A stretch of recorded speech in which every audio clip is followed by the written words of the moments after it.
for an adult audience. Loveline may contain sexually oriented content.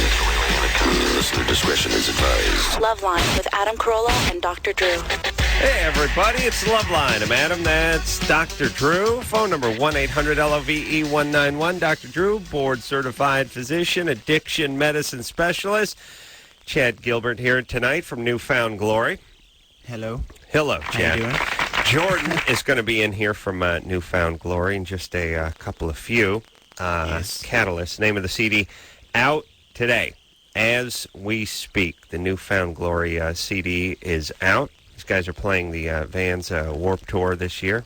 You did it last year too? No, actually not last year. We did it the year before. Last. Yeah. When were you on the show last? I don't know. It was, 2 years ago for our last record? 2 years ago. Yeah? For the release of our last record. Definitely the other studio. That was a year ago now. Yeah, I'm going to be playing at the world-famous K-Rock Weenie Roast on June 12th, which is always an honor. Always an honor for the bands to be asked to play. Big show. I don't want to take you off the Newfound Glory track too far, but speaking of honors, I went to Starbucks today, one managed by Chris's brother, Craig. What, did he give you a free stir? I mean, handed me a coffee. Really? He went, come over here.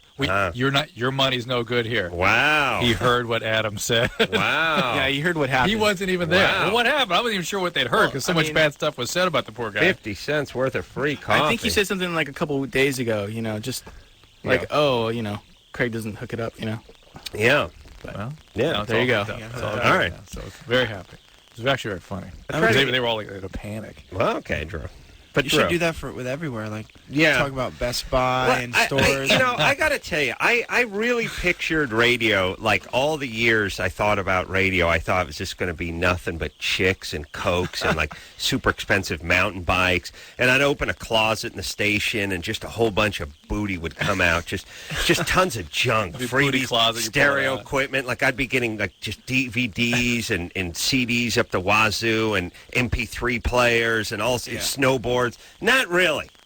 Once in a blue moon, someone floats you a pair of Vans or a sweat jacket that's a couple sizes too small. I still wear my Uggs from 5 years ago. Drew got some free Uggs. Once in a while, they do this. They come in and they go, the guys from Doc Martens want to give you some free boots, so they're going to need your sizes. And then you give them the sizes and you pick out like stuff from a catalog. And then fast forward to 6 months. Hey, producer Ann, whatever happened to those Doc Martens? I don't know what happened with that. Yeah. Well, no. If you remember, fast forward 3 months, they show up, different shoes, different sizes. Totally different shoe, different size. It always happens like that. It happens for bands, too. It does. Yeah. You'll order, you get a catalog, you pick everything out, and... Yeah, you thought it was going to all work out, and it never did. But you can't, I don't know, it's hard to complain. I can complain. You can. I can complain. Yeah, I just thought it was going to be endless. And then once in a while, then people start sending you stuff. Yeah. But it's like, homemade zucchini loaf, and, It's really the whole part about the freebies hasn't panned out. Well, Drew. except we've had some crowning glory, some memorable moments with the freebie food that arrives. We got the almonds from the one guy, and we got a nice can of nuts. We got the huge thing. We got a lot of nuts. We got the free chairs, the great chairs. Got a lot of nuts. A guy at my work got mad at me the other day because I have a nutty semi-stalker, not stalker in a bad way, just a guy who writes long, ambling notes to me while he's on vacation and stuff. And he sent me like a homemade carrot cake. Oh. And I looked at it, and I sized it up, and I was like, I'm not so sure about this. And then when I was walking, one of my writer friends at Kimmel's, I went to Paul, you like carrot cake? And I plopped it down on his desk. He ate the entire thing. Then the following day, I explained to him that it was anonymously sent to me in the mail by and we got chocolate popcorn. Remember that? Yes. That was good. All right. Jordan is now joined us from Newfound Glory. Sorry, Chris Georgian was driving me, and he didn't know where he was going. You had chronic diarrhea, man. Come on. I pooped myself. You were in the bathroom. Sorry. Point is we're all here. We're queer. Let's get used to it. That's all I'm saying. Wasn't that on an HBO special or something? Oh, it's been around long before HBO was around. Yes, Drew? Yes, Adam. You remember the marches in the 70s. I remember you saying that for spearheading the charge. Yeah. Let me just give a tip to all the gays who march. You would get more respect if you weren't sporting the chaps and the nipple rings. Like if you weren't towing your boyfriend by a chain attached to his nipples, perhaps Congress would listen. Yeah. That's what I'm saying. The problem is the gays want to march every once in a while, and they have some valid points, but off come the slacks, on go the chaps, and no one's listening. There's a strange reaction formation, which is like, how dare you question or judge anything about us, therefore we're going to let you have it. And then people go, okay, we don't have enough. Right. All right. We're going to hear something from Newfound Glory. Like I said, they're going to be playing the Weenie Roast this year, which is just, 13 hours of drunken fun. And I like, you know what I want to do? I want time-lapse photography in the bathroom this year, because to see that thing go from a pristine operating room about noon to just an overflowing mess of just like a hippo flopped in there. But I still have the scent of funk in my nose from last year. Well, you know what it is? When guys heave, they heave the beer up in there. The toilets get overflown. All the sweaty people. Yeah. All that sweaty a lot of guys. Vomit. Okay, all mixed let's up. make a deal this year because it's always 170 degrees. Yes. It always is. And the thing is, it's June and it's warm in June, but it can be 79. It does not have to be 114 yet. It always is 114 at the Weenie Roast. How about we make some rule where fellas keep the shirt on? Because the big yoked guys with the tats and the nipple ring, and then they get the funk going, and next thing you know, you get in the pit or something, you get some of that. Now, here's nothing worse than getting some of that pit funk rubbed on you, and you think it's your funk. I got to tell you, what's most disturbing is not the male funk. The female funk? Downstairs? No. Really? No. It's just up on the shoulders, right, Drew? You got the back of the neck funk? What, Drew? I'm just saying that it's always shocking to me, and especially pungent, though people are sweaty and stinky. Yeah, when a lady gets it going. It's like, oh, whoa, yeah, whoa. You're used to it from a guy. I'm just saying, fellas, maybe we keep the shirts on this year, and we try like hell to hit the urinal when we're doing the number ones. Yes, thank you. And here's the other thing, too. People are very casual about the urinal. Like the thing is, like, when they're whizzing in a toilet, there's pressure. Hey, I got to hear some water. I got to hit something here. I can't just whiz all. The urinal, it's like, well, this is sort of outside. I'm like sort of half. It's kind of part outhouse, part bathroom, part wall, and so guys just kind of leaning back. All right, I'm hitting the handle. I'm not quite making it there. They don't care. And no need to flush, by the way, either at the urinal. For some reason, at the toilet, you got to flush. You bend over, flush. I don't like using the urinal because it splashes back. Yeah, it gets back spread. You get other people's urine on you. It's not yeah, nice. Yeah. It's like a horrible trip on one of those boats at Niagara Falls, but a bad dream, Niagara Falls, But yeah, I like the guy who then walks away, even if you're behind him in line. When those lines get 11 guys deep, I'm just whizzing. I got a nice compote of jerk chicken and some X and a pot brownie and a vitamin B multivitamin. There you go. Here's a present for you, buddy. You up next? There you go. You know what's probably worse than that, than Weenie Roast, is probably the Ozfest. I can't imagine being on the Ozfest all the steak the heads. whole summer. Because Warped Tours, you get that, the porta potties, whatever. But the kids are younger. Not a lot of drinking going on at the Warped Tour. There's some, but I can't imagine Ozfest. Yeah, all you day. got a salty crew there. Yeah. Yeah, you got guys with the long hair who are bald too. The bald dude with the long hair. Yeah, he's whipping when do rock up something. concerts become pirate ships? I don't know. People. The problem with the normal rock concerts, the ones that go on for 3 hours, people only get so heated.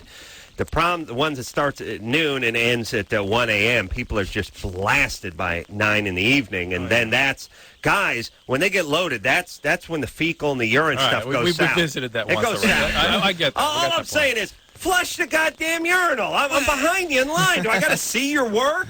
I have to admire your work? Have some dignity. And by the way, isn't it satisfying flushing a urinal? Feels good. It's like a handle, like a stick shift of a Corvette or something It's up there. It's quaint now, too. It actually flush a toilet. You go to the airport, you don't flush anymore. Flush it for you. They got the eye. Yeah, get up there and flush it. There you go. All right. Newfound Glory, everybody. Get up there and flush it. Get up there and flush it. Name of the new CD. Out today. We'll hear something. Actually, we'll hear more than something. We'll hear twice of something off of the CD. We'll hear something in the 10 o'clock and then 11 o'clock hour. All right. Taryn? Yeah. Taryn? Taryn. Oh, wait a minute. Is this that one that called before? And what happened? I yelled at her because every time she says her name to somebody, they have to then say... No, this is Taryn. They go, Karen? No, Taryn. You spend your entire life doing that? I'm so mad at your parents, Taryn. Taryn? Yeah. You can tell your phone's not kicking in. I don't know what's happening here, Drew. Drew, I got 45 minutes more I can do on the Duke and the urine and stuff if you want. Unlimited amounts of Duke talk, yes. All right. Duke talk. Mike? Yo. Yeah, see, something's wrong with our phones. All right. All right. Let's, you think you want to try another one? Just start going down the line and see if we can get somebody. Really? Yeah. Oh, he's All on? right, Okay, there we let's go. back to... Well, don't talk to Mike. We'll talk to Taryn. Yeah. Taryn? Hello. Hello? Hi there. Taryn, so you have to correct everyone and explain to them that your name's not Karen? No, usually I just let it go. Oh, good. Oh, we like That's what I like. I dated a girl named Taryn. Really? Yeah. And would she always have to do the correction with the Karen? No. Really? At least I don't remember. Yeah. I don't know. She was lucky. She worked at a baked potato stand in the mall. Oh, really? Yeah. That's a good connection. Depending on how It was old you are, awesome. that's a great Yeah, connection. I was like 16.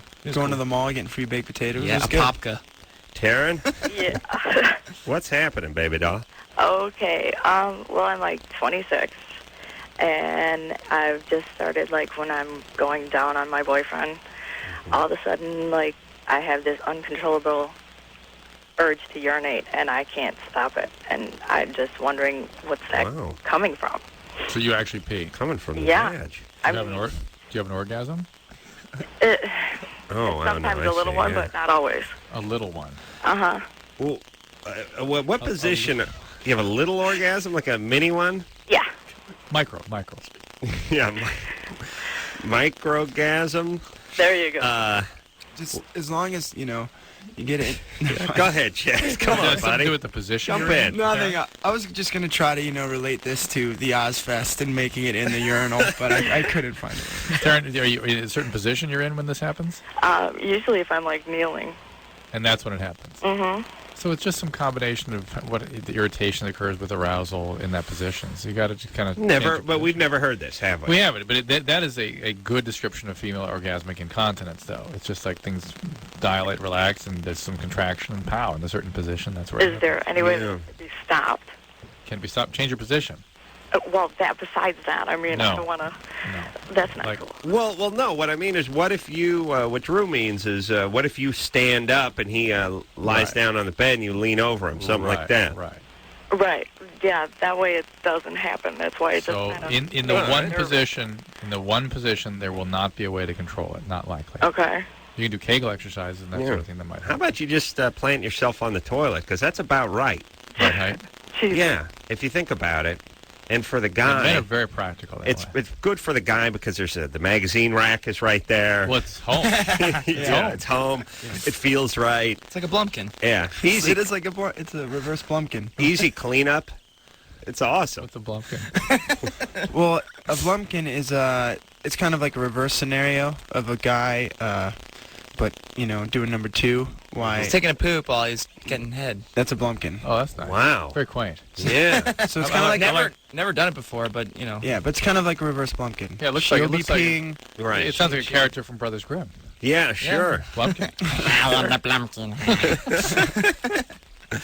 Maria, Yes. you're 16? Yep. What's up? Well, yeah, I'm 16, like you said.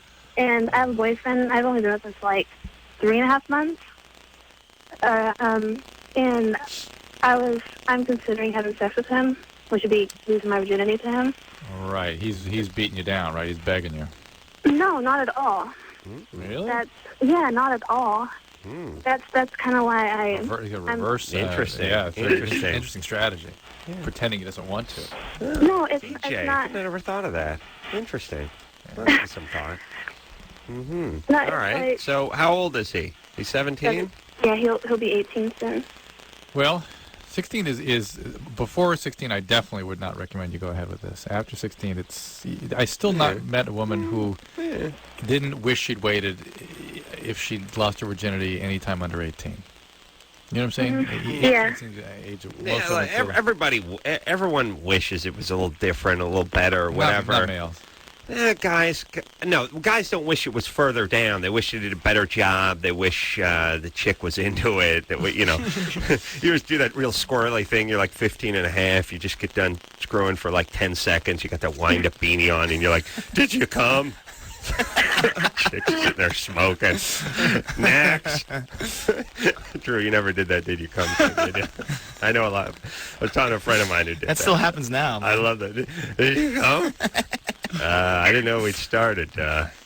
Yeah, Maria, if you really like him, if this is what you want to do, I mean, this is something that's with you for a long time. You'll be bonded with him in ways that you may not be prepared to sort of manage. Well, and that's the big thing. How long? How long you been with him?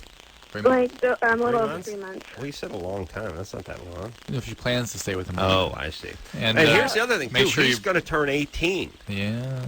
And shouldn't you be able to be grandfathered in? Well, most if states you you start do. having sex before, and then you get illegal? No, you know what I mean? I think in a lot of states you're still illegal even if you're young.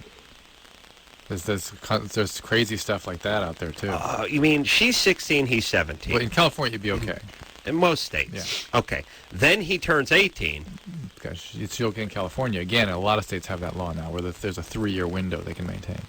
So that window, even though he's an adult and she's a minor, it's still legal. In certain states, yeah.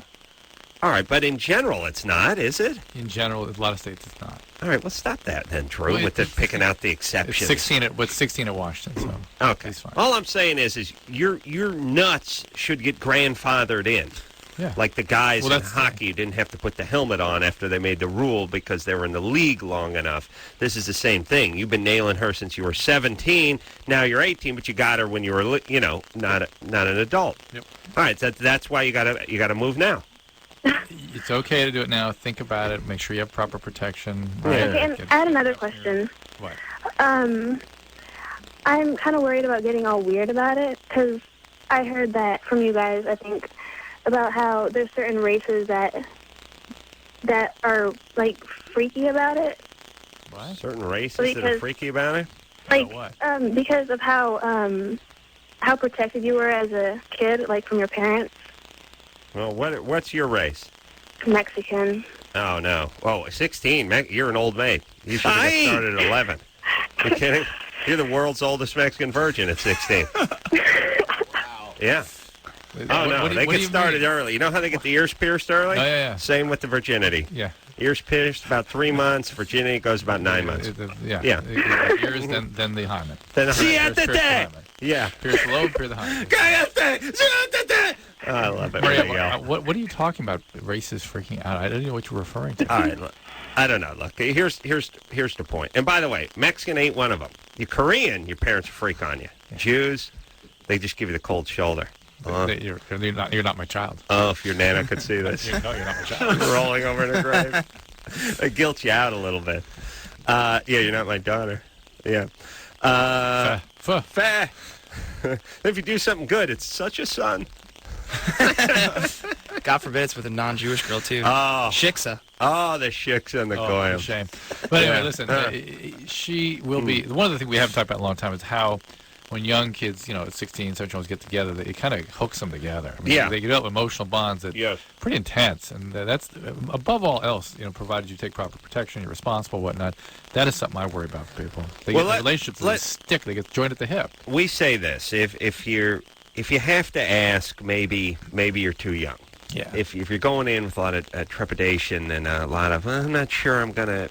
If you're going in sort of half-cocked, pardon the pun, maybe you ought to put it off a few more months. Believe me, your boyfriend is not going in unenthusiastically. No, he's going like a freight train. Omar is on the horn. Got a question for Newfound Glory. Omar? Yeah, hello? Omar? Hello? What's happening? Hey, yeah, I just want to say love you guys, listen Thanks, Bal. Listen to Newfound Glory, like, all the time. Thanks, Bal. Thank you very much. Yep, and I just wanted to talk about the new CD. Okay, cool. I heard it had, like, breakdowns and stuff. Is that true? Had what? Like breakdowns, like hardcore breakdowns? Yeah. Well, actually, the first, there's an intro to the CD. Yeah. We call it the intro, and it's about a 37-second long... Wow. Yeah, it's pretty, groundbreaking. Write that down so I don't forget. The intro. the intro. And, we always try to add that little element into all of our Yeah, cause I heard it, on the last CD. Like, it's got, I can hear, I'm like, yeah, that sounds kind of like a breakdown. It's pretty good. Yeah, I think. Well, the thing is our band's been inspired by so many different styles of music. So as we get older and write songs, we're able to pull from those influences more because we're better musicians from experience. So there's definitely way more of the hardcore influence on this record. But then there's also a couple of songs that are really slow and almost ballads. You know what I mean? So it's like it's kind of both it's like extremes. a bunch of different stuff. Yeah, exactly. Well, let me say this, Omar. Yeah. We could sit here and talk about it with the band all night, or I could talk about it, and I think I'm going to do that, Drew. Even though I'm not familiar. What? Or we could hear a song. Yes. I thought I might just talk about it. No, okay. Song. All right, let's hear a song. Come on, Anderson. Don't be a pain really, in our Drew. ass. You of all people, Song's I fast. on my side. It's like 3 minutes. We 3 take minutes breaks and at 12 20, seconds. though. Why would we go to a song at 20? That's right. And then we go right to break. Newfound Glory. We tease the song. This one's called, we queued up, by the way? Yeah. All Downhill From Here. Yeah. Newfound Glory, everybody. Oh, that's a good song. Thank you. I predict a hit. And you know what? An ending. A song with an ending. Not that just sort of overlapping, drifting off, potting the thing down. An ending. You know where to end it, And when you're doing air guitar or air drums or anything, when the songs that just fade out, you don't know when to stop. It's like the Partridge Family. They just start clapping. The audience would just start clapping while they were just sort of bowing and the song was still playing at the end. No, it has an ending. Speaking of an ending. Yeah. Before Anderson has Drew's got to leave. No. Oh. All right. Newfound Glory is here tonight. Chad and Jordan both here from the band. We'll take a quick break, and we'll be right back.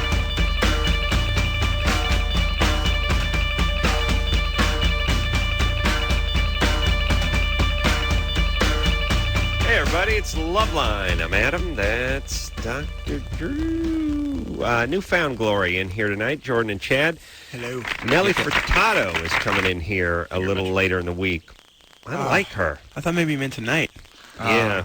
Well, you guys hang around for like 47 hours. And, yeah, we'll stop by again. Yeah, you just pop in on Thursday, pretend like you want to say hi to Stryker, and then just say hi to Nelly Furtado, who, she hasn't been, it's like she came in about, must have been about 2.5, 3 years ago now. She was hailed as the next, Alanis Morissette or whatever, and then things didn't really work out, although I think they should. Well, I mean, everyone agrees that she's really good, and she worked and everything, and it's hard to tell whether she wanted to be a household name or not, but, I'm not taking anything away from her. I think she's really talented, and she's certainly cute. Yeah. I'd like to see her. Like, I'm a fan of Nelly Furtado, and her first CD was really poppy and really catchy, and I think that's why it was huge. But her second record, when I listen to it, I think there's a reason why it's not huge, because the songs are more kind of trying more on the creative tip, arty tip, that might be harder to digest on a pop station. Not commercial. Yeah,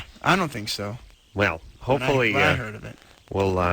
We won't tell her anything about this conversation, Drew. But that's actually not a bad thing. What if she's listening right That's actually not a bad thing. By doing a creative record, that's fine. I mean, because I'm sure she was aware of it, Right. You don't have to record records for the radio, No, there's a handful, believe it or not, a handful of people in the industry who aren't just looking to get, FaceTime on Entertainment Tonight and get their names seen on the billboards.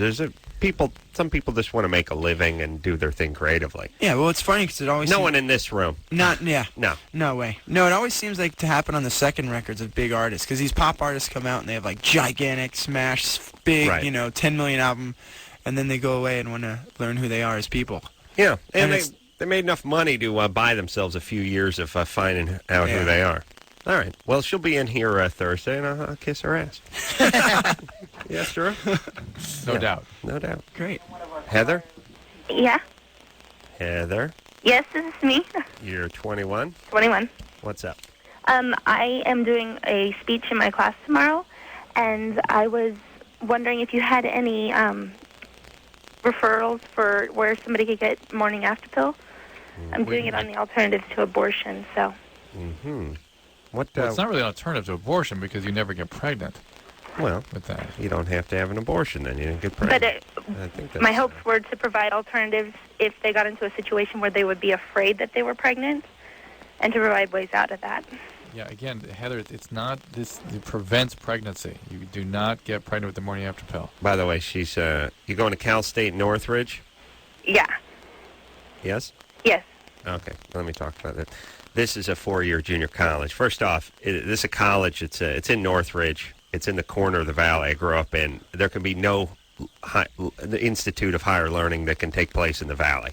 It can't happen. It's I don't know, something about the smog and the oppressive heat. It fries the kids' brains. I don't know if it does something in the textbooks. After 28 years at Valley College, this is where my mom transferred to for the rest of her life now. Nice. And I think she's back at junior college now. But the point is do not mistake Northridge as a real university. It's a 4-year junior college, and this is what we're talking about. All right, Heather. Sorry. But I'm actually transferring next semester. Where? To Cal Lutheran. Cal Lutheran. It's out there in the valley too. Is that in the valley? Thousand Oaks. Yeah. Thousand Oaks. Really? Yeah. Okay. That's just making it out of the valley. Yeah. You probably can do some learning there. But listen, Heather, I don't. You do not get pregnant with the pill. The sperm doesn't get to the egg if you take the morning after pill. Yeah. You're confusing RU486 with emergency contraception. Right. No, but see, what I was wanting was referrals as to where they could get the morning after pill. Any pharmacy. Any pharmacy, and they need a prescription, correct? Not most pharmacies, not in this state. You call the number, you can dial 1-800-NOT-TOO-LATE, N-O-T, number 2, N-O-T. Here's the bizarre They can part. refer you to pharmacies and get it without the prescription. This is for a ceramics class, so it's going to catch a lot of students off guard. No, it's for speech class, actually. Oh, it's for speech. All right, do you have any of it in front of you? No, I don't. All right. It's on the computer. Right. But you understand that this is not. It would avoid the need for abortion ever, right? Yeah. All right, Yeah. Drew. Here's what's been going on this godforsaken show of ours. I know. Ever since we moved to the studio, there's been a problem in that we cannot hear the people's response, which is, not a great thing when you're doing a talk radio program. But yet, it's worse. How could it get worse, you say to yourself? How could this problem, where you're doing a national talk show, get worse? That you cannot hear the responses of people you're speaking to. Here's the worst part. The audience can hear the response. Only we can't hear the response. Actually, it gets a little bit worse. Anderson didn't tell us for the first 6 months that people couldn't hear. So we just seem like idiots. Huh? What? What did you say? Say it again. No, we don't do that. It's like, right? All right, whatever. That's how we... Yeah, while they're responding, we're going, okay, well, this is crap. Next caller. I'm punching something while they're trying to give the response. My grandfather died 9 months ago. Okay, this sucks. So that's basically what it sounds like. Real quick, that I was gone for the first 2 weeks. I don't know how it can be rectified. I just got to believe it can. In the last 2 nights, the first 5 seconds of the person on the phone talking to us, every time they speak, has been unhearable. Yeah, it's a problem and it needs to be addressed. But can I tell you that when the first 2 weeks that it was going on, I wasn't even in the studio. So I told you as soon as I came back. So please just get off my job. Okay. Please.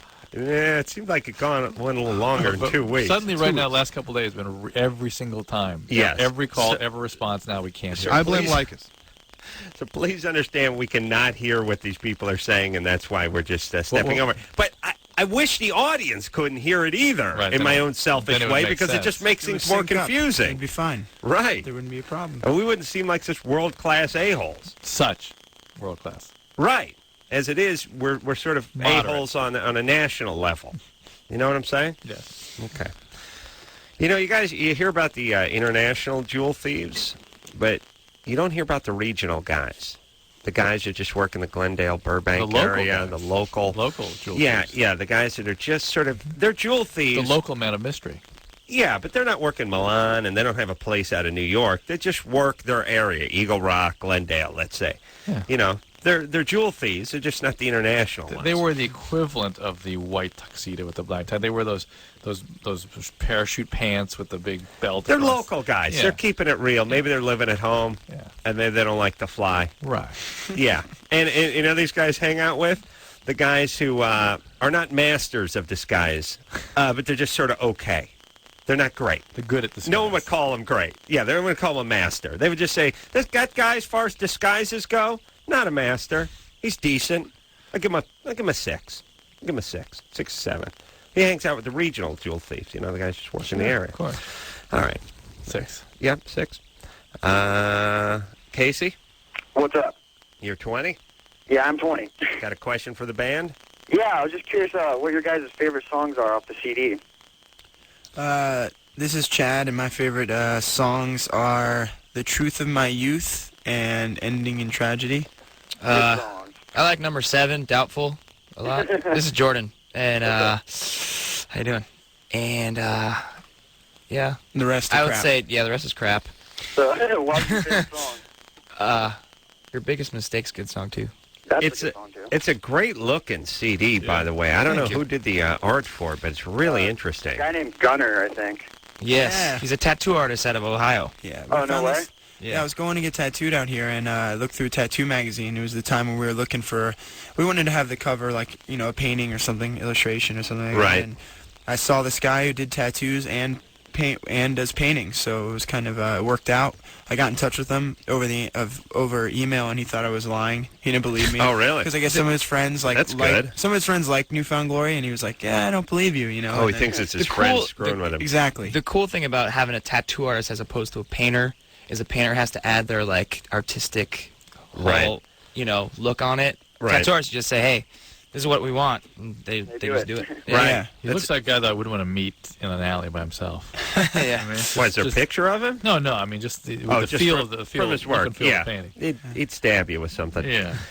The work is phenomenal, though. The caricatures of the band are spot on, and the cover's awesome, and it's really a piece of art. And by the way, what size does he work in? Obviously this is 5x5, but.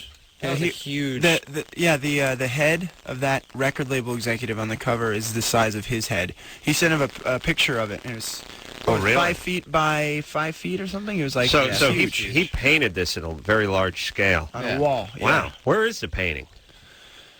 The label has it right now. I think the label's going to give it away for something. Oh, really? I think contest. It's really cool. All the band members should get in a ring and fight for it. Yeah. But they want to give it away as a contest. It's really, like I said, I know there's a lot of thievery going on the internet these days and downloading and all that kind of stuff, but you can't download this. I mean, this is just some of the most unique and interesting and really disturbing. Just, there you go, Gunner. Thank you. No, not even. It's not really nightmarish. It's just kind of a scary funhouse kind of. Yeah, it's supposed vibe. to make people feel like. It's supposed to be kind of like this happy, dark. Everyone's smiling and it looks cute, but it still gives you a weird feeling, and that's kind of like, I don't know. It's just what we wanted to portray. And the thing is, too, is we looked at all of our older record packaging, and we're like, man, our packaging isn't. I don't know, just kind of more basic. There was we like our old packaging. Don't get me wrong, but we wanted to kind of go all out this time and really. I miss the old ones from the '70s where they just got the guys together, they crossed their arms, usually put the drum kit in there somewhere. It'd be nice so people knew what band it was, because the bass drum had the actual band name on it. But they have it's an album cover that's 9 inches across. And they shrink the picture down to 3 inches to have a big, nice brown border all around. Yeah, huge brown. Do that. Yeah, guys all folding their arms, looking angry that someone had to get them together for a photo, and then they would hang a sheet behind them. Sometimes that had the band's name, and that was about it. If people sort of turned and looked angry, it was like a Leonard Skinner album or something. Yeah, it was good, and it was always real creative when on the back of the album it was them. Their backs, and now they're looking around their shoulder. Was always good. I forgot what album. Remember the Emerson, Lake and Palmer? Yeah. You know how it was like ELP. the silhouettes of their 3 faces next to each other? Yes. That was good. Oh, yeah.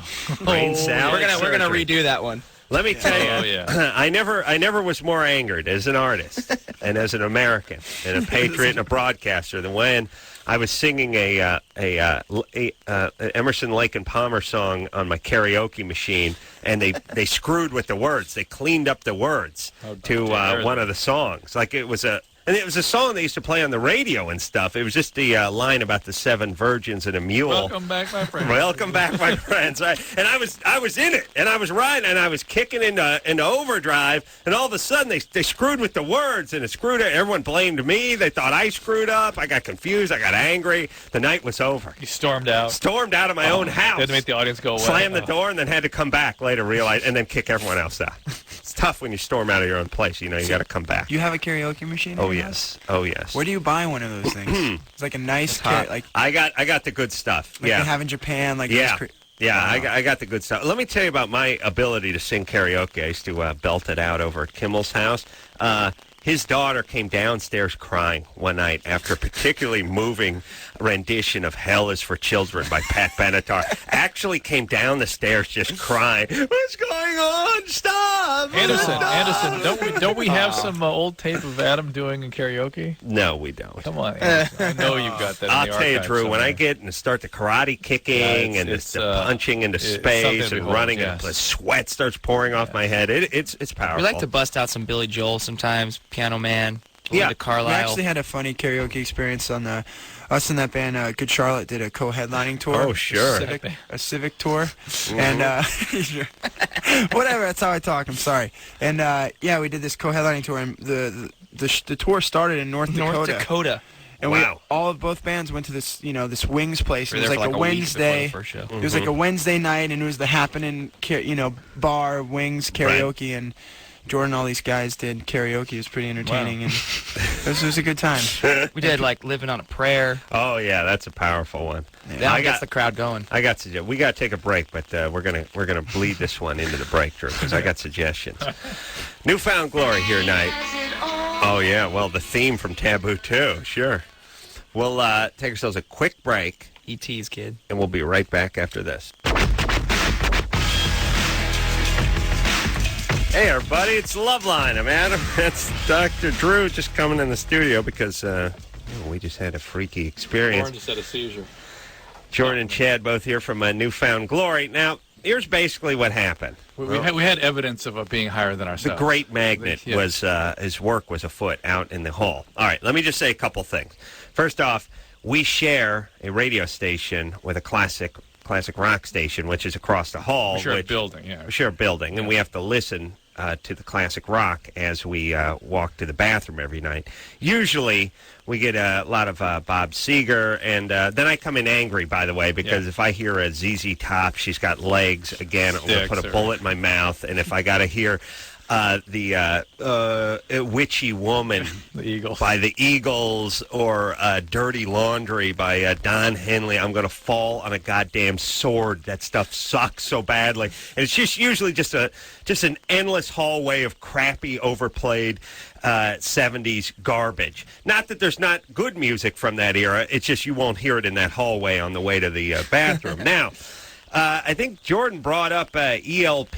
Emerson, Lake and Palmer, big 70s band that most of you have never heard of. And to be fair to Emerson, Lake and Palmer, our audience hasn't heard of anything. Right. So if anyone from, if Emerson, Lake, or Palmer is listening to the show, please understand that our audience is basically comprised of just degenerates and retards and the unemployable. They like Godsmack. They haven't heard of anything ever. But we've never really discussed that. We have never brought up on the air. ELP on the it's air. Certainly not the song that Adam has sung to. I never brought up my Carnival number 9 and the butchery of it with the karaoke process. We just walked down the hall, and what was playing over the speakers from 93.1 That's what's being era. broadcast on this station was that song. Emerson, Lake and Palmer. Wow. And we've never heard it over there. Number 9. How weird We've is that? never heard it played in that hall. Man. No. That's crazy. And believe me, we would take note if we heard a good song. I just did. I just did buy the Yes box set. Oh yeah. Smart. It's good stuff. Yeah, hours and hours and hours and hours of listening. Let me explain to everybody. They're 10-minute songs. I know everyone's, the whole idea is anything old is bad and everything new is cool, and then eventually whatever's new now will become old and then therefore won't be cool. Things can be good going back hundreds of years. They're good paintings. There's good pieces of music. There's good ideas. Things. You should not throw out the Newfound Glory CD 9 years from now. You just should. Just because it's what Grandpa listened to doesn't mean Grandpa was a retard. There's stuff. Like I said, don't listen to Witchy Woman, and don't listen to Man-Eater by Hall & Oates. But then there's some stuff by Yes and Led Zeppelin. Feel free to listen to it. I just saw Speaking of Hall & Oates. What's wrong, Yes. Man Eater, man? I Come just on. saw the, what was that? What song is it with the video where they're in the big giant drum set? Oh. Stepping on the bass drum pedal. Kiss is on my list, or I don't know. I thought the video was amazing. The old videos are great, too. Yeah. Well, yeah. All right. Newfound Glory in here tonight. So no one else is as freaked out by this as Drew and myself, but we just heard a No, that's song pretty weird. that has never come up on this show by band, has never come up on this show, played out in the hall, which we've never heard played in this building before. We were meant to be here And it was tonight. right during the part about the 7 virgins and the mule, too. Right. Yes. Wow. All right. Very freaky. Great magnet, Drew. It worked. I got to believe that's a message for us to start playing some more ELP on this show. That must be what that is. I got to believe. Yeah, of course. I got to believe. All right, we're going to play Lucky Man in the 11 o'clock hour. All right, Drew, where are we? Who are we talking to? What's going on? You're frazzled, Drew. I am. I can't. You're questioning your faith now, aren't you? My faith has been buttressed by this. Mike, that means anal, right? Oftentimes. Mike? Yeah, I'm here. You're 22? Yep. What's up? Well, I'm a heroin addict. Me and my girl are both junkies. We've been together for about 3 Takes years. all kinds out. Yeah. And we started using about 2 years ago. We have amazing sex. It's just freaking amazing. Well, it always has been. And it was suddenly about 9 months ago, she just got uninterested drastically, suddenly. And she got locked up. I found out she was cheating on me during that time, when she was kind of not paying attention to me. She got locked up in rehab for about 7 months. And she got out again. And locked up in rehab? Well, she did something stupid. She stole a bunch of jewelry from her parents, got off on a treatment in lieu of conviction. And she ended up, when she got out 7 months later, we got back together, started using again, getting high, and everything's been going great. Suddenly, about a week ago, right back on track. Yeah. You kids got a plan. You guys are on a rocket ship, straight to the top. You know, Mike, the probability of you living to 40 is about 0. Oh, I know. We got vegetations from IV drug usage, chances of overdose. I know all about it. Actually, I was studying to be a substance abuse counselor. I know a lot more. Yeah, but you're part of his research. What? But your denial is so profound. It's all so right. profound. Well, listen. What do you want to do? Would you like to quit? No. He wants to He go just for wants have sex. better more. sex. Oh, Yeah. All right. All right. Well, hang on a second, Mike. We got to take a break. Okay. All right. I'm going to just sit tight for a minute. I got to go back down that hall because we got to get back on track here. Yeah. We got to hear some really crappy Eagle song. All right, Otherwise, things aren't going to be right. You're right. Yeah. Maybe a little Moni Moni from Billy Idol. Huh? How about that turd? Yeah. We got to hear that one again, everybody. Oh yeah. It's been too long. Yeah. Why don't you guys remake that one again, huh? No. For the third time? Okay. Newfound Glory here. I'm going to see what's playing in that hall. Better be some ELP. We'll be back after this. Hey, everybody, it's Loveline. I'm Adam. That's Dr. Drew.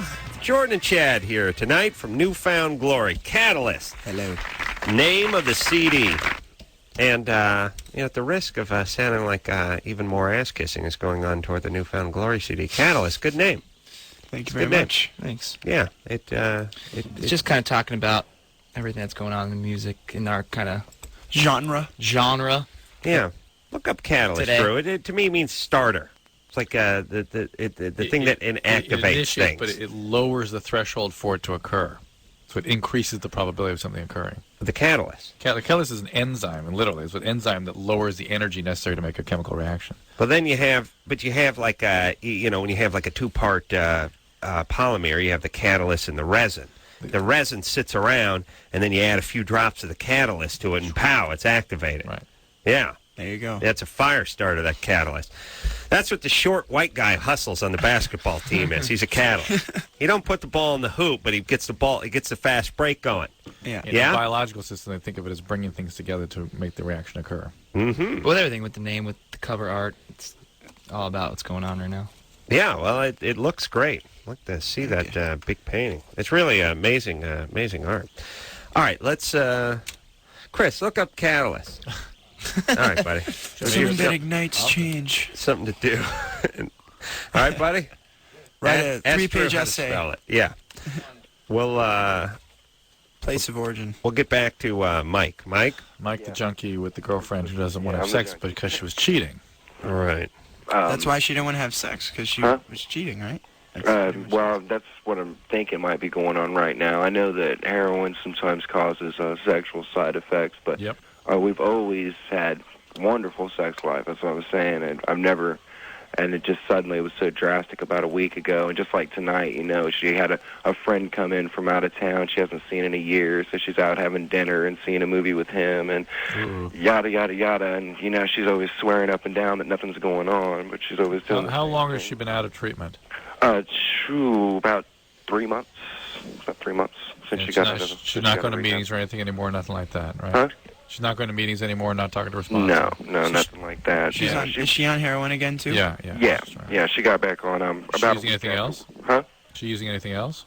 Well, she doesn't do anything else. She's on probation, so she can't smoke pot, which I think is a loaded dung. Why the heck? She can shoot heroin, but she can't smoke pot. Yeah. She can shoot heroin, but she can't smoke pot. By the way, if she's high enough, she can probably enjoy New York Minute, Drew's new movie with the Olsen twins. You're a dick. She'd really have to be, pretty. How would you shot know? up, You haven't pretty seen shot it. up. I read the reviews, Drew.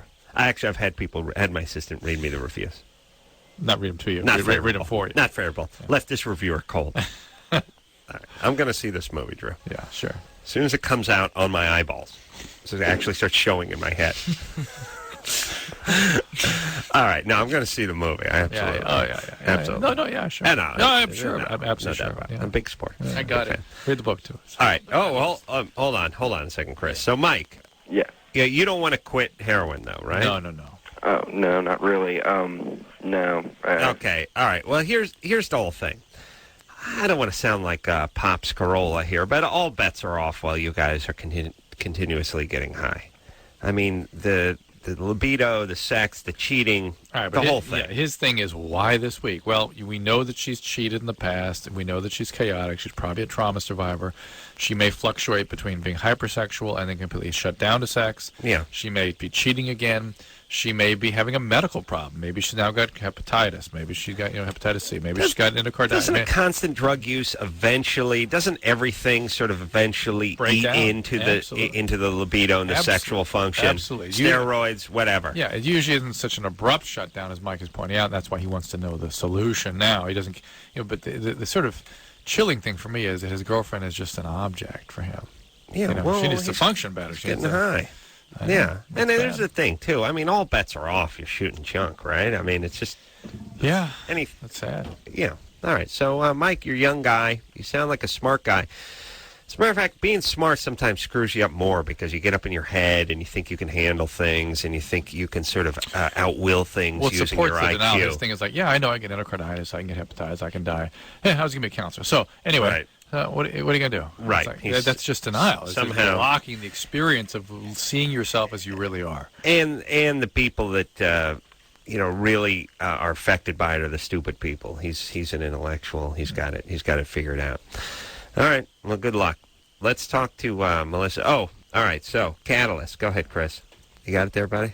Yeah, one that precipitates a process or event, especially without being involved in or changed by the consequences. And that's what you're going to get if you get the Newfound Glory CD, everybody. Do you hear that? Precipitating a process or an event. Read that again, and this time... What's number 2? No. Read that one again, Chris, and this time do it like you're trying to move some product. You know what I mean? Really kick it in now. Sell it big. Newfound Glory CD's coming out called Catalyst, and I'll tell you why. That's cool. Okay. One that precipitates a process or event, especially without being involved in or changed by the consequences. Yeah! I'll tell you what. If that sold. I want to buy 10 copies now. Man, I'm feeling rocked. Are you feeling rocked, Drew? Yes. Yeah. All right. And half a decibel louder, Chris. That does not constitute bringing something home. Do you know what I'm saying? You want to get behind the mic, buddy. You got to really learn to punch it up a little bit. You know what I'm saying? Hey, don't hassle my friend. I'm in with his brother, the Starbucks manager. Yeah, as long as your brother's giving Drew 30 cents worth of free Java once every 6 months. That's what I'm talking about. Drew, who likes free crap more than you? Nobody. Nobody. Our bass player, Ian. Really? I love free crap. We were at a signing today, and every signing, every signing we do at a store, our label will be like, all right, you can pick out 4 items, to take from Tower. I took to buy. like 6. Mm-hmm. Ian's 4 items are like the Sopranos box set. Oh. Yeah. I got the Battlestar Galactica box set tonight. Ian picked That's gonna be worth something like that. Ian picked like the Shameless. the $70 Schindler's List special package. Oh, he's going right for the box. Yeah, stuff. he grabs 4 items. 4 items. Wow. Not Yeah. 4 DVDs, 4 box sets of 10 DVDs. Yeah, that box stuff, it's like a brick of heroin. It's expensive stuff. Yeah. I'm literally a millionaire. I don't even go there. No. Wow, that's smart, though. Yeah. You gotta appreciate He said that. 4 items. He's like, dude, 4 items, bro. Melissa, Hello? what's happening? First of all, I want to say, Adam, you are my god. I think you're the sexiest, most smartest man ever. I think you're so sexy. You're just... Yeah. Anderson? Yeah. Every time I'm on the show, there's always one girl that calls. Really? And says that. Because it probably only happens twice a year. Well, I mean, every time I'm I'm more of the great magnet again. So we'll let these guys right. All right. Well, God bless you, Melissa. And Drew, I just want to say I read your book, Cracked, and I thought it was awesome. You did a really good job. Thank you, Melissa. I appreciate that.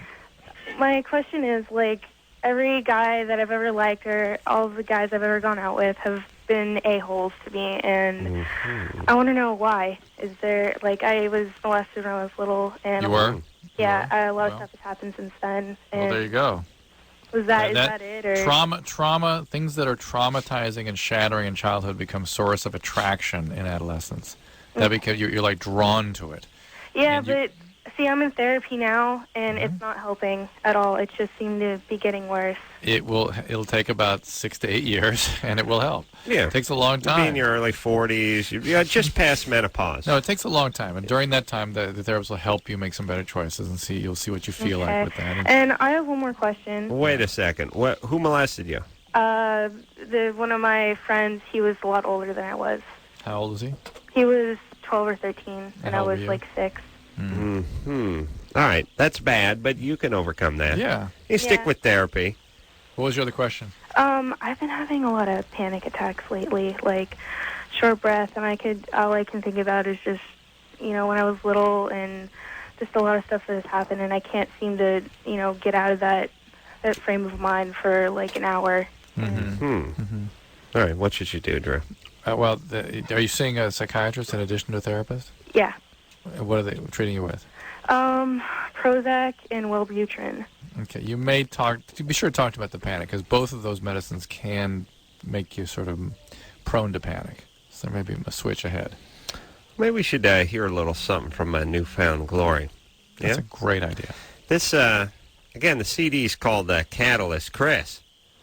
No, Emerson, Lake and Palmer. Really sell the definition of catalyst for those who've not been rocked by it yet. Oh, it's gone?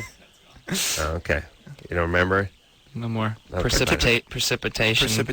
When water... Without changing its character. Yeah. All right. Yeah. And let me tell you how that translates into just never-ending guitar riffs and just beating the crap out of them skins and belting vocals. And we're going to hear it. That's what we're going to do. Here's a riff for you, Adam. Yes. Oh, we're going to hear it? This is a You know riff the for song? You know the song we're playing? Doubtful. That's right. With 2 L's. Here it is. Ooh. Yeah, another good ending. Newfound Glory, everybody. Catalyst, name of the CD. Out today. Sounds great. Thank you. Yeah, very sharp, very clean. Nelly Furtado is going to be on. You're going to be like, that Newfound Glory band. That sucked, man. What happened in What that? a bunch of... Here's what they said about you. They said they liked your commercial stuff, but didn't appreciate your artistic side. Check it out. Now, I was really into that. I like the artistic stuff, man. I know, but that's not what I'm going to tell her. That's fine. Yeah, That's fine. She's cute too. She's little. She's nice. She's Canadian, I think. Isn't she? Canuck? She's something. She's got something going in her too, but it works. Well, I mean, she's got crazy nationality going, but it's just not too much. You know what I mean? That's the key. Just a dash. It's like that's how nationalities work best. Just a little dash, a little sprinkle. It's like when they come by with the pepper grinder. Not too much. You get the salad. You go, okay, that's good. When? You see, that's what we need to do with some nationalities. Just when? That's enough. That's good. We should all mix up, and then just be like be with the pepper and the when, and everyone will be fine. Saying when, because people come by and say when. They don't mean say when. They mean say when to stop. Right. I know. Some jackass got this started 200 years ago. No, it was the 60s. Oh, really? I swear to God, that's when it started. Yeah. I always feel bad, too. Well, here's the thing. The pepper, I don't like it when they hold the pepper grinder and they used to just turn it up and down. It was just straight up and down. It was like a tower. Now there's this slick move. Maybe it started when Don Johnson started holding his gun sideways instead of up and down. They do this move where they're holding the pepper grinder now, and the part where the pepper comes out is a little bit higher than the head part that they're turning, and I'm thinking, I don't like this. I want it I like it turned over. But I always want a little more cheese, and I'm always scared to say anything. Like they go, "You want eat the cheese? You want the cheese?" And they go, "Yeah, okay." And they sprinkle a little on, and then they go, "There you go." And I'm always thinking, I want to grab their wrist and like dip it one more time and go, friends to eat the cheese. You know what my plan is? Never mind. My plan is to open a restaurant where we double cheese you, where we come back. So you order your pasta dish. Don't make the face. No, I'm just trying to... Open the mind, open the heart, open the ears. Close the eyes. Close the eyes. Okay. It's kind of like the self-butter thing. They come by, they put the cheese, they put the cheese on. Yeah, except for you get the second round, which is put the cheese on. You eat all your rigatoni with the cheese on it. You get down to that bottom level now. You need some more. You need some more. So, that's where we come back, and we hit you again with the cheese. What's going to be called? Adam Cuts the Cheese. It's called You cut the cheese. More cheese, please. More cheese, please. But here, we don't stop it there. You order like the fudge cake for dessert. Pow! We come by and hit you with the cheese, and we just we keep coming with the cheese. Like even part where you open your mouth. Yeah, you actually with each noodle you put in your mouth, we just stand there and spoon that grated Parmesan. Awesome. You'd go back, wouldn't you? You do want the cheese though. After you've taken 6 or 8 bites out of the pasta, you want the cheese, right? Yeah. Of course. Okay. Of course. Let's say that. Wait, maybe they should leave it there. I want to open an In-N-Out in Florida. Oh, do they not? They only have them out here. California. Only California, and there's one in Vegas, and I think there's one in Arizona. I think the White Castle guys would have you killed. Yeah. Well, are they out in Florida? Yeah. Let me tell you, I'd like to just Rednecks load up a van. Here's what we would do. We drive through an In-N-Out, and we order like 1,700 doubles. And we put them in a heated van. We just get some speed freak just to drive a van with the heater on as fast as he can to Florida. It's like Smokey and the Bandit. Then he just opens the van in the parking lot of the concert, and it's like $11 a burger. You know, we pay the guy $50, and he gets to keep one of the burgers, and we really turn a profit. Yeah. You know what I'm saying? Mm-hmm. If there's an In-N-Out in Florida, in Coral Springs, I bet too. It would. Where we're from, it would work. It would be huge. Oh, it would be best burger. It's huge out here. Why wouldn't it be big everywhere else? I have no idea how stuff works. Where the places that have they've had one stand, you know, like Pink's Hot Dogs or something. It's been one stand for 45 years. Anytime you go there, there's a line of stoners as far as the eye can see. Logic would just say, please just open another one down the street. And people are sort of like, well, it wouldn't be the same. Well, here's how you make it the same. Just put the same goddamn stuff in there. And believe me, people will go there and it'll be cool. What about that one place in Florida, Cheeseburger? Cheeseburger, yeah. And they have that's kind of like the same thing. Well, they have the what is it, the 5-pound hamburger, and if you eat it all, you get a picture on the wall or something. Oh, really? I like the ones where they try to kill you. They give you like a only in Florida blockage right there. Yeah. Eat the biggest, and who's who? No one's happy. The guy's trying to choke the burger down. The management gives away the burger. You get the picture. Yeah, it's not a great experience. Can't be. Christina? Yes? You're 19? Yes. What's happening? Okay, every time a guy goes down on me, I always feel like I have to pee. Like, it feels really, really good, but, like, I'm scared I'm going to pee on him. Is that weird? Some guys like that stuff. You might. Have you had an orgasm when a guy was down there? No. Never, because I can't let myself get to that point because I'm scared I'm going to pee. Why don't you talk to the guy about it? He'll be all right, as long as he gets a little bit of warning. Tell him to bring like a 2-liter jug. Just in case. Because some women do ejaculate and some do pee. It's just that's what happens. Isn't that like strange when he's down so there? That's like, common? I can't like bring myself to it. Like yeah, but if he reassures you that he'll be all right, that just relax. But that's what the guy I'm with right now. I can't even say the word pee without him getting grossed out. Oh, that's not good. He's like one of those, like, you can't say anything like that. Well, so that's a common thing is for Yeah, it is. Well, not common, but not it happens. that common. Happens. Well, hold on a Like, second. is there anything like... Hold on, Christina, quiet down. The guy's going down on you. Yeah. Mm-hmm. How squeamish can he be? Yeah, You know what I I know, mean? that's true. All right. Go ahead and broach it with him. Tell him it feels real good. It feels so good. It's like you're being tickled or something, you know, and wet your pants. You know what I appreciate when I'm going down on a lady who's going to whiz? A little heads up. If you ever watch the war movies, the guy's in the machine gun nest, and one guy's working the machine gun, the other guy's feeding the cartridge or the banana clip in there. When he gets it locked and loaded, he does it on the top of the head, you know, do that move. Yes. That means it's time to start firing behind. They do it with the bazooka. Guy loads it in the back, pat on the head, time to fire. I need the. It's time to go. Urine's coming. Here it goes. That's time. Time to pull out. Locked and loaded. Here we go. Yeah, that's right. That's right. Someone could get hurt. Yeah, that tap on the head the bazooka guy gets. He's down on his knee, you know. What's that your shot? Then what's your move? My move. You just like tapping on the... You just like the sound of the tap. I like the sound of the tap. I do. Bazooka guys loaded. Oh, come on, Drew. Yeah. I do the shoulder roll. I do the slow motion shoulder roll. Yeah. And the dive. No! And the big explosion behind me. Do that move. He sends you. Yeah, usually and freakishly off a pier that's exploding. Big explosion when I'm going into the water. Yeah. Newfound Glory here tonight. Yeah, see, it doesn't work. Right? Oh, no. Wait, here we go. There we go. We're going to take ourselves a little break. We'll be right back after this.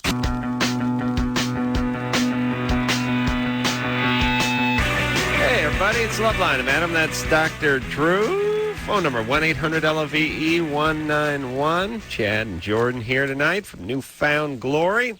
Yes. Catalyst, name of the CD, Drew. Yep. Explain why Catalyst is going to rock your world. Because it's going to take you and convert you. That's right. Convert you. Yes. That's right. If you're an enzyme or a protein, just an enzyme. You just got to be a chemical. You got to be chemical. And you'll be converted to something It's going to all turn you new. into something else. Yeah. Mm-hmm. Yeah. Yeah. Emily, Yeah. you're 22? No, I'm 15. Oh, really? All right. Yeah. I called you guys probably about 3 weeks ago. I was a cutter, and I was addicted to Vicodin and Percocet. Mm-hmm. And I was looking for advice on if you guys thought AA would help me. And I've been doing so great now, thanks to what you guys have told me and Dr. Drew. I think that maybe you guys don't think that everything you say really touches some people, but you guys really help me. Oh, that's great. Well, thanks. Thank you. Yeah, no problem. You know, and I have 33 days clean today, you know. So Wow, that is a big deal. Congratulations. Thank you. That is huge. You got a sponsor right now? I'm in the process, but my dad's trying to change my home group because he wants to run errands while I'm in my meetings. Okay. Your home group? How does that work? Her main meeting. Oh, but your home. That's like your home base. Yeah. You get yourself a sponsor, even if it's just a temporary one. Just get one and get going on those steps. Okay. Oh, okay. Okay. Thank you. All right. Let me good luck. All right. Good luck. Thank you. All right. See, touching people's lives, Drew. Yeah. See, That's what we're doing. Told you. I keep telling you, this is more than a paycheck. You guys are like catalysts. Yeah. Oh my God. We converted That is change. that is so heavy, man. We initiated change. And Emily. Oh, by the way, Newfound Glory can be found on Jimmy Kimmel Live tomorrow night. Huh? Yes. Or so it says here. I saw that, and I forgot to mention it. But if you watch it, we should be watching Jimmy Kimmel Live anyway. And Does he still give his bands shots of liquor before they go on TV? Yeah, there's no more boozing on camera on the show. But you guys, feel free. Snoop Dogg was there last time we were there. That's pretty. Yeah, I think you were there too. He may smoke some pot sometimes. Snoop Dogg does. No, I think he quit. He had a spiritual leader with him, and he said he'd stopped. Oh, the Reverend Bishop Don Magic Juan. Yeah. I'll tell you, he told me he spoke some very important words to me, the bishop did once, words I'll never forget. And I think have changed me not only as a husband, but as a father and a man, which is green is for the money and gold is for the honey. That's profound. Yeah, it's pretty powerful stuff. Yeah. He tends to wear green and gold sequins suits, by the way. Maybe they're just LeMay. And cars. A lot of nice cars. Green cars. Yeah, not too many guys, by the way, drive a Rolls and live in an apartment. But Don Magic Juan. Yeah, he can pull that off. Wow. Rolls a caddy and lives in a crappy one-bedroom. And a diamond-studded cane. Yeah, and a chalice, by the way. Screw the home, get a cane. Right. Diamond studded. Yeah, better. Because let me tell you something.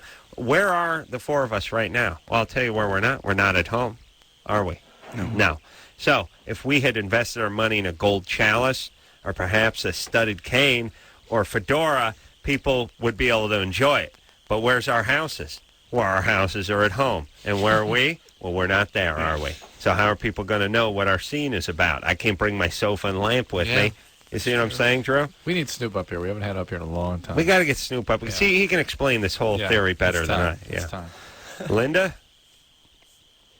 Hello? Well, there she is. Hey, 17. What's up? Yeah. My parents have always been, like, they argue a lot. And it's been getting more violent. Yes. Describe the kind of violence you see. Like, my dad would do something stupid, and then my mom would get extremely angry, and she'll usually, like, pick up something. Either she'll throw it, hit it against the wall, or use it on my dad. So she actually strikes him with things. Yeah. You know, you should really report that. Linda. Yeah. That's Well, domestic violence. yeah, we had, a cop came by once. Cops come by. I know this is going to sound very, Yeah. like I'm stereotyping, but Jewish family? No. What? I'm Asian. Shocking. I do not. Not Jews? No. I'm uh, Buddhist. You're Buddhist? Yeah. What's the nationality of the family? We're Vietnamese Chinese. Chinese. What's the first? You said Chinese and what? Oh, Vietnamese. It's comical. The phone has to cut out for each time we want to hear an answer. Chinese and what? Nice. Vietnamese. Vietnamese. Yeah. All right. Tough culture. Wow. And this can screw you up, by the way. Being around violent parents. It's got to be terrifying Absolutely. for a kid to see mom going off and dad going off on mom and picking up things. Even and screaming. when my parents were like first married in Vietnam, they did that too. Oh, really? Yeah, like my older siblings saw everything, and they're older now, and they're all out of the house. But it still happens to me. Why do they stay married? It's great love. It's I don't know, because they're never going to change, and I don't know. All right. Well, here's the thing. You're 17, right? Mhm. Are you a senior in high school? No, I will be next year. Okay, because you have to spend as much time out of that house, so you don't get hit by a flying rolling pin or something like that, as possible. Can you get involved with school? Get involved with the volleyball team? Something extracurricular activities. I try my best to join as many things. Great. Go to college far away. Don't go to UC Santa Cruz or in Monterey. And go to college somewhere a decent distance and realize that this is going to affect how you think about men, the kinds of people you're attracted to, what your choices are, how you act in a relationship. You're going to tend to go off a little bit. And you have to really watch it and contain it. Yeah, I see myself doing it now. You what? I see myself like getting angry quickly. Yeah. You've got to contain that. You've got to figure out a way to act as if you haven't been influenced by this. If you can't, it has to be treated. How do you do that, though? It's hard when it's ingrained in you. You react a certain way. It's hard. It's in the wiring at a certain point. Yeah. I mean, how do you strip that wiring? Behavior. You can try to train yourself, but if you can't, then you got to go therapy. Yeah. You end up killing a guy with an ashtray. Yeah.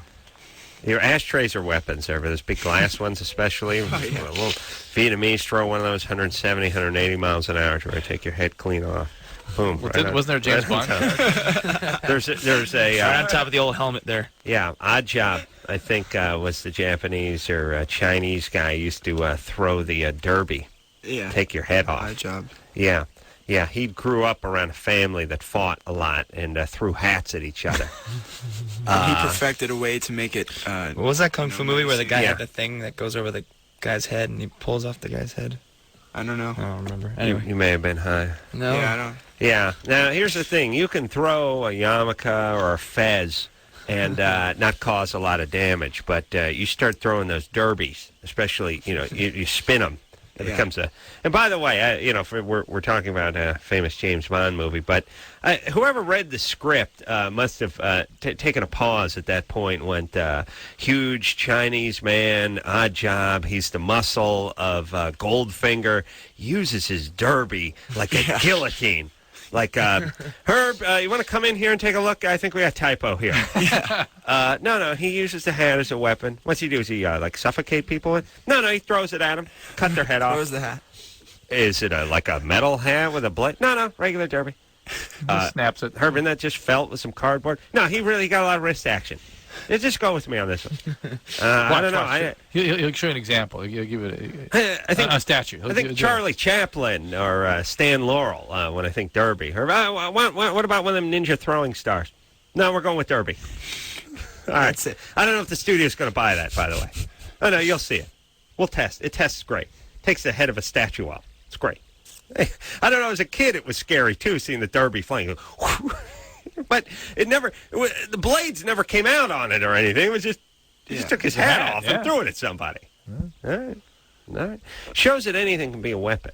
Well, that's, I think, that was the implication, is that who knows what else this guy's got up his sleeve. Yeah, if he can kill you with headwear, imagine what he could do with a knife. I think that's or a scarf. Or a scarf.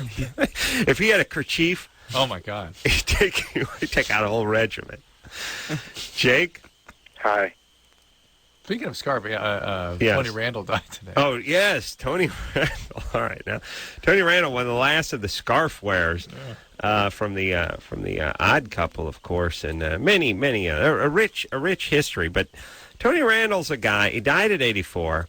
Everyone just sort of thought he was gay, but I think that's just because of his character, and maybe the scarves weren't helping. Right. Ascots. They weren't even scarves. Ascots. Had left behind like a 5-year-old, 7-year-old, and a 7-year-old. Yeah, I'm angry about that. You don't like that. You think that's selfish? Yeah, when he was at 77 having the kids, I thought, oh yeah, come on. One of them. I remember saying one of them is 5. That is so wrong. That is so horribly unthoughtful to the kids. By 79, you should have the quiet dignity to pull out. Yes. Is that what you're saying? Yes, or just you know what it's like, though, for the woman to see a 79-year-old man, No, I don't. Thankfully. Do you know what it's like? Tell us. Come on, Adam. What's this like? Well, what I mean is it's not pretty. You want him to stay in. Plus, they don't get a whole lot, just like a drop. The Trojan Company's going to have a special senior brand. So senior brand? I'm going to talk to them about that. But I remember thinking to myself, unfair to the kids. Come on. Yeah, that's guys. You're not going to live. I said to myself, dude, how long do you think you're going to live? 90? At 90, you're going to be a father with a 14-year-old? It's not right. Not fair to the kid for a 7-year-old. Right. All right, but let me. Horribly selfish. Here's the sound to me. Tony's like, I'm going. I'm close. I'm close. Ah! Yeah, and then this. Yeah, it's just him just hitting the pavement. All right. So, but here's the thing. Yeah, let me ask you this, Drew. I know we look at it as like a novelty to have this old. I mean, to the kids, is it just Dad dying, or is it this old guy? It's just dad and old guy. Same. But are they prepared for it? You know what I mean? Like, I don't can they do the math? The 7-year-old. No, not a 7-year-old. You know what I mean? No way. If they were 12 to 14, I could see them sort of getting ready. But not 7, 5. No way. No way. That's devastating. Devastation. Is it devastation? All right. Imagine one of them a girl. You know what that's going to be. I don't know. Yeah, eating disorder. And what is but how old's the mom? She's young. Young, like 20s? 30s, I think, yeah. Yeah. All right. Well, not gay. Were the two kids their first kids? His first kids. First kids? I imagine hers, too. Imagine that, by the way, starting the family in the later 70s.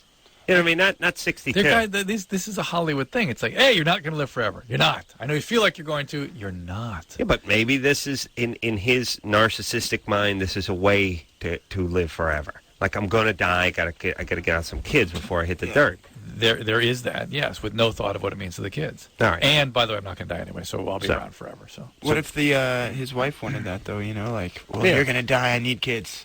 Yeah, what about it? They got married and kids right away. Yeah. Oh, really? Yeah. All right. Well, so you're glad. You're happy? No, I'm not happy. Drew's happy, everybody. Not at all. Not Yeah, at all. who's next? Who do you want to die next? Is that anyone over 70? Everyone should die? Okay. Tony Randall, great entertainer, dead. Drew couldn't be happier. Hearts go out to the kids. All right, should we take a break? Yes, please. Newfound Glory in the studio tonight. We'll be right back after this. In a hole. Hey, everybody. Loveline. I'm Adam. That's Dr. Drew. Jordan and Chad here tonight from Newfound Glory. Catalyst, name of the CD. Drew angry at Tony Randall. Tell you one thing that's smart.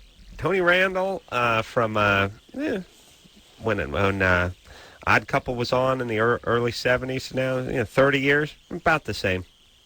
It looks about the same. Same guy, yeah. Yeah, didn't change. If you go, you can start sporting a look. Like if you start wearing glasses or a kerchief around your neck or an ascot or something, if you go with one look, you can just ride it out.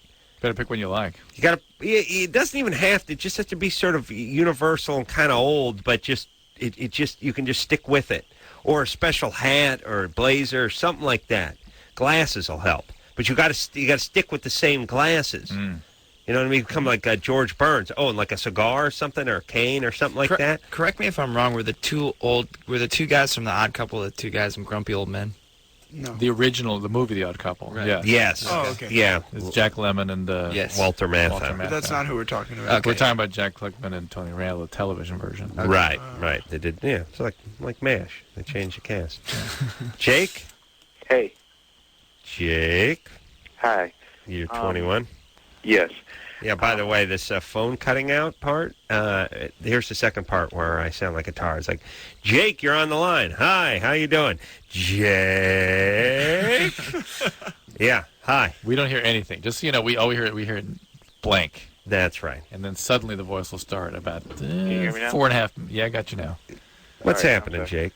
Not your fault. I'm having an issue. When I have sex, I would pretty much go for a few minutes, and then after that, I pretty much go soft. Are you wearing a condom when that happens? I'm sorry? Are you wearing a condom when that happens? Yes. Always? Yes. So it's a condom issue for you. Well, and I even, I went to, a strip club the other day with a couple buddies and everything, and, did a couple things, got a lap dance and everything, and even one time everything was going fine, and then a couple minutes later, same thing happened. So even at that time, I wasn't having sex, but, Are you on any medication? No. So you get it going for a little bit, and then it falls off. Right. And no orgasm. No orgasm. And do you have a girlfriend? No, not right now. You got to work it out. You got to get a girl. You got to work it out. Let me just say that's an anxiety this. thing. That's a. Okay, some people would say that's a castration anxiety, all kinds of fun stuff like that. Here's the thing. It's like a ball player can't use a new mitt every game. You got to get one mitt. You got to put some mink oil on it. You got to put the belt around it. Put the ball in it. Park Dad's car on it. Work it in. It's a little stiff, but by the middle of the season, it's really starting to feel right. And You all of a sudden, should run over his nuts. Put a belt around it. And then his dad parked the car on his nuts. No, you bounce. Oil your balls. You as a young man, if you bounce from one night stand to one night stand to one night stand, it's like you using a new mitt every time you go out to play softball. You got to get that one. You got to break it in. You got to get your stink on it. You got to oil it up. Has he ever done that? Have you ever oiled up his mitt? I get lost in my own metaphor sometimes. Are we talking about softball? Yeah, softball. Jake? Yeah. Have you had a long-term girlfriend? Not really. This show's comical. Go ahead and answer that again. Yeah. Yes or no?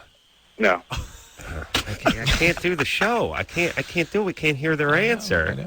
Ironically, we hear the last eighth of a syllable of their goddamn answer. Have you done this before? Hello? No. Here's how it sounds like. Drew asked me. Hey, I'll be Jake. Go ahead. Okay. Have you got that relationship where you've worked things out before? There's a beat and a half, and then you hear that. that. Keep going. No, okay, this show sucks. Have you had that girlfriend yet? Well, I said. That's what we hear. All right. Hey, you know what we need? Drew, go out in the hall and tune in the show so you can hear what they're saying. And then come back in and report it to me. Or get one of those dry erase boards and hold it up to the window so I can find my answers. Jake. Yeah. All right. Have you had a long-term girlfriend before? No. Okay. That's what you need. We Dear got that. God. Yes. Get a girl. Get that mitt.